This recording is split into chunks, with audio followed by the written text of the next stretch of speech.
আজকে আলোচনা করব মাত্রা বিশ্লেষণের ব্যবহারের সাহায্যে কিভাবে কোন একটা সমীকরণের নির্ভুলতা পরীক্ষা করা যায়। আমরা এর আগের ভিডিওতে আলোচনা করেছিলাম মাত্রা বিশ্লেষণের তিনটা প্রধানত প্রয়োগ। তার মধ্যে প্রথম যেটা প্রয়োগ সেটা কোন একটা রাশির একককে অন্য এককে রূপান্তর, যেটা আমরা এর আগে করেছি। আর আজকে আমরা করব কোন একটা সমীকরণের নির্ভুলতা পরীক্ষা। তো এটা ডাইরেক্ট আসার আগে আমরা ধরে নিচ্ছি যে একটা বস্তু আছে এ আর আরেকটা বস্তু আছে বি, এবং এ বস্তুর ভর হলো 5 গ্রাম, বি বস্তুর ভর হলো 7 গ্রাম। তাহলে দুজনের মোট ভর হলো 12 গ্রাম। অর্থাৎ এটাও ভর এটাও ভর, এটা এ বস্তুর ভর এটা বি বস্তুর ভর, যেহেতু দুটোই ভর অর্থাৎ একই রাশি, ওই জন্য আমি এটাকে যোগ করতে পেরেছি। কিন্তু যদি আমি বলি যে এ বস্তুর ভর হলো 5 গ্রাম আর বি বস্তুর দৈর্ঘ্য হলো 5 মিটার, তাহলে কি, তাহলে এদের যোগফলটা কত হবে? এদের যোগফল হবে না, কারণ এটা হলো ভর, এটা আলাদা রাশি, এটা হলো ভর আর এটা হলো দৈর্ঘ্য। দুটো আলাদা আলাদা রাশি থাকার জন্য দুটো এরকম ভাবে যোগ করা যাবে না। এটা যোগ করা হয়েছিল কারণ এখানে এটাও ভর ছিল এটাও ভর ছিল, ওই জন্য যোগফলটা করা গেছিল, কিন্তু এটা ভর এবং এটা দৈর্ঘ্য থাকে, এটা যোগফল করা যাবে না। ঠিক এরকম ভাবে কোনো একটা যদি আমরা সমীকরণ লিখি যে A equal to B plus C, তাহলে এখানে এটার মানে বোঝায় যে এটার একক, এটা রাশি, এটা রাশি, এটা রাশি, এই তিনটারই রাশি কি হবে? একই, এবং রাশি একই হওয়ার কারণে এদের মাত্রাও একই হবে। এটা হলো আমাদের বেসিক কনসেপ্ট। এবার আমরা একটা সমীকরণকে যাচাই করব। আমরা গতির একটা সমীকরণ নিচ্ছি যেটা হলো s equal to u t plus half a t square. এটা সঠিক কিনা যাচাই করব। তো যাচাই করার নিয়ম কি, যেহেতু আমি এখানে দুটো রাশিকে যোগ করছি, ওই জন্য উম, উম, তাহলে নিশ্চয়ই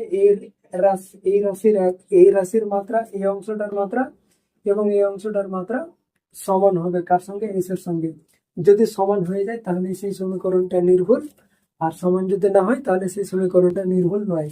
তাহলে প্রথম আমরা দেখছি এস এর মাত্রা। এস মানে হলো সরণ, এবং সরণের মাত্রা হলো এল, সরণের মাত্রা এল।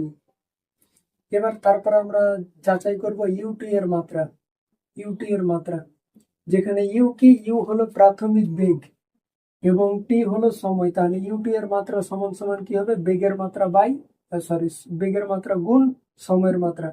বেগের মাত্রা হলো এল টি টু দি পাওয়ার -1 এবং সময়ের মাত্রা হলো টি। এবার দুটো অংশকে যখন আমি গুণ করব তখন এই টি এর মাথায় কিছু নয় মানে 1 আছে, আর সামনে কিছু নয় মানে প্লাস আছে, অর্থাৎ টি এর মাথায় +1 আছে। এবার দুটোকে যদি গুণ করি, এখানেও টি এখানেও টি, দুটো টি গুণ আকারে থাকার কারণে এদের পাওয়ার গুলো যোগ হবে, +1 আর -1 যদি আমি একসঙ্গে যোগ করি তাহলে উত্তর হবে 0, অর্থাৎ এল টি -1 +1, 1 কেটে গিয়ে এখানে হবে 0। এবং যে কোনো সংখ্যার পাওয়ারে যদি শূন্য থাকে, তাহলে তার মান হয় 1। ওই জন্য এক্ষেত্রে আমরা যদি টিটাকে না লিখি তবু হবে, তাহলে এখানে ইউটি এর মাত্রা শুধু আমরা পাবো এল, সরণের মাত্রার সঙ্গে মিলে গেল, অর্থাৎ এটার এটার মাত্রা আর এটার মাত্রা মিলে গেল। এবার আমরা দেখবো হাফ এটি এর মাত্রা। হাফ এটি এর মাত্রা, হাফ এ টি স্কোয়ার এর মাত্রা। হাফ 1/2 এর কোনো মাত্রা হবে না, যেহেতু এটা একটা ধ্রুবক সংখ্যা। এ অর্থাৎ ত্বরণের মাত্রা হলো এম টি টু দি পাওয়ার -2, এবং টি এর মাত্রা হলো, টি কথার অর্থ হলো টাইম, যার মাত্রা হলো টি এবং এর পাওয়ার ছিল -2, ওই জন্য এখানে হবে -2। সরি, ত্বরণের মাত্রা এল টু দি পাওয়ার -2, এম নয়, এল টি টু দি পাওয়ার -2। এবার এখানে এল টি টু দি পাওয়ার -2, আবার এখানেও টি আছে, দুটো টি গুণ আকারে থাকার কারণে দুটো পাওয়ার যোগ করতে হবে। এবার যদি আমি দুটো পাওয়ারকে যোগ করি, -2 + 2 কেটে গেল, টি এর মাথায় থাকলো 1। আর কোন একটা সংখ্যার পাওয়ারে যদি 1 থাকে তাহলে তার মান হয় 1, আর 1 এর সঙ্গে এল কে গুণ করে আমরা পেলাম এল। অর্থাৎ ইউটি এর মাত্রা এল, হাফ এটি স্কোয়ারের মাত্রা এল এবং এস এর মাত্রা এল, অর্থাৎ সবারই মাত্রা একই। যেহেতু সবারই মাত্রা একই, এখান থেকে প্রমাণ হয় যে এই সমীকরণটা নির্ভুল।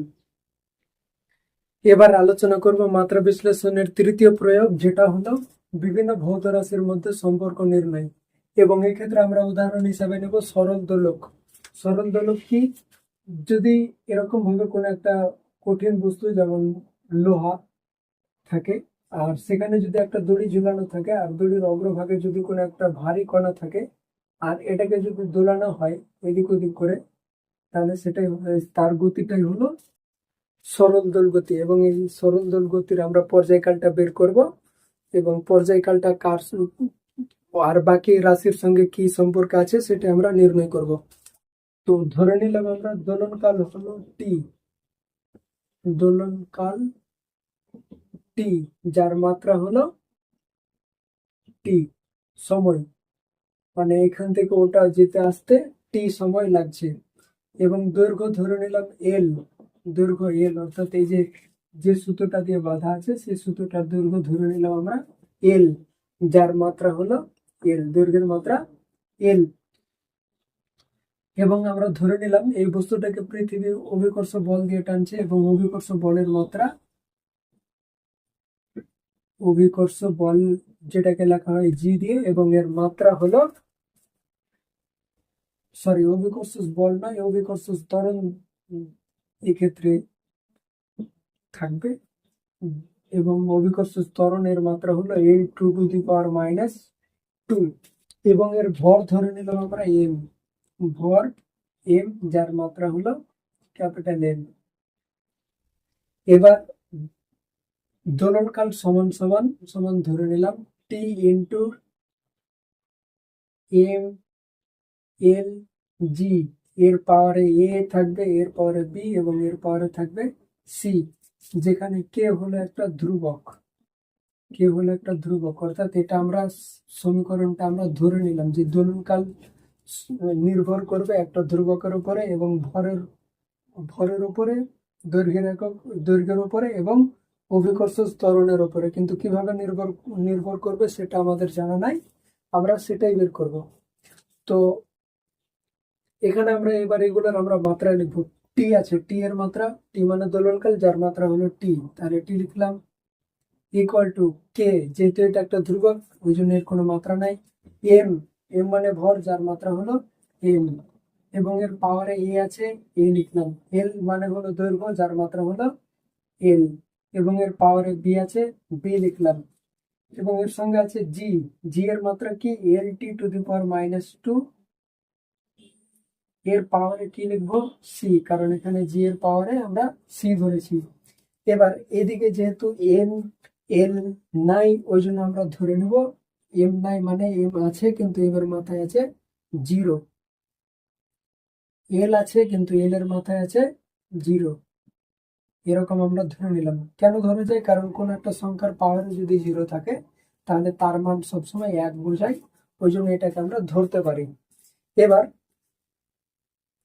আর একটা লাইন করি, m zero l zero t এর পাওয়ারে কিছু নাই মানে এক, সমান সমান এম এর পাওয়ার এ ইন্টু এল এর পাওয়ার বি ইন, সরি এই এলটাকে আমরা হিসাব করব। এখানে এল এর পাওয়ার আছে বি, আবার এখানে এল এর পাওয়ার আছে সি, তাহলে দুটোকে যদি আমরা গুণ করি তাহলে এদের পাওয়ার গুলো যোগ হবে, বি আর সি যোগ করে আমরা পাবো বি প্লাস সি হলো। এবার টি, টি টি এর পাওয়ার -2 আছে, তার উপরে আবার পাওয়ার সি আছে, আর পাওয়ারের উপরে পাওয়ার থাকলে গুণ হয়, 2 আর সি গুণ করে আমরা পেলাম 2c। এটাকে আমরা এরকম ভাবে লিখে দিলাম।